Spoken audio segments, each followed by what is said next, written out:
we spoke about cutting out all of the white noise, going with your gut feeling. When you're in the flow, things happen very beautifully and almost magically. Yeah. Wouldn't you say?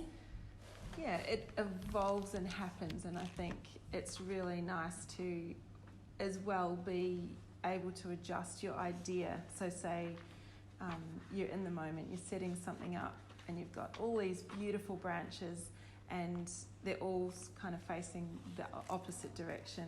And so being able to change that around and going, oh yeah, that looks so much better, let's go with that instead.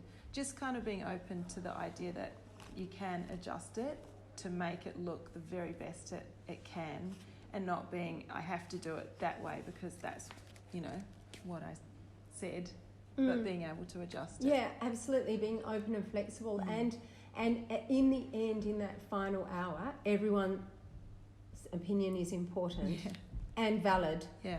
Do you know, once you've got the bulk of it done, then you can kind of try and finesse it. And it's what I call the cherry on top, And so really, it's like you've got the ice cream in the jar and you've got the chocolate sauce and you're like, okay, well, how do we make this better?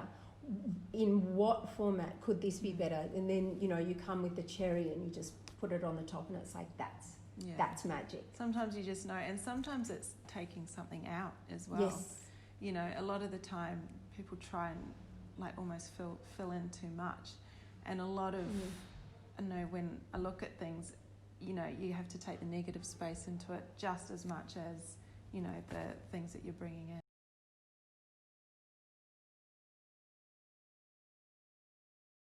And this is why Katie and I are here today, because we're talking about crew and teams. And if you've ever tried to get into a team, or if you've ever tried to get on a crew, it seems like a closed circuit. Yeah. It's like you're trying all different ways to get in and you can't get in. And the reason for that is this. Once a crew is working harmoniously with each other and they trust each other, another link coming in might upset. Yeah, sometimes tips the balance a little bit. Yeah. And I think, especially with a close-knit team, you all know each other's skills and abilities and strengths as well. So, I've got a girl who works for me. She's amazing. She's worked for me forever. And, we almost intuitively know what each other is going to say and what needs to happen. And, she almost reads my mind and, gets it ready before I even say. And that's, taken 8 years. But, it's amazing. And once you have those people, you hold on tight. So yeah, that's right. Yeah. So I guess that brings us that we need to make sure that people in our position teach our assistants well. We want to make sure we invest time into them and make sure they, we say there's 100 ways of doing this. You will find your own way, but right now, and when you're working with me, we do it this way.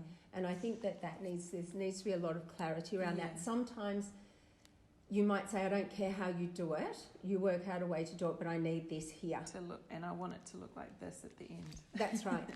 And I think that we need to teach assistants and people that we're mentoring, we need to teach them to be really great problem solvers. And one thing is that when we're given a brief, it might sound very glamorous and it might sound very, we just, bring all this beauty in and we kind of throw it up there. But actually, it's a very complex set of problems that we want to solve. And once we solve that complex set of problems, then we can have beauty, harmonious beauty, which is very special. But it doesn't come necessarily. It doesn't come as easily as it looks. Yeah, we want it to make it. There's a lot of background before it gets to the to the pretty thing. We want to make it seem that way. Yeah.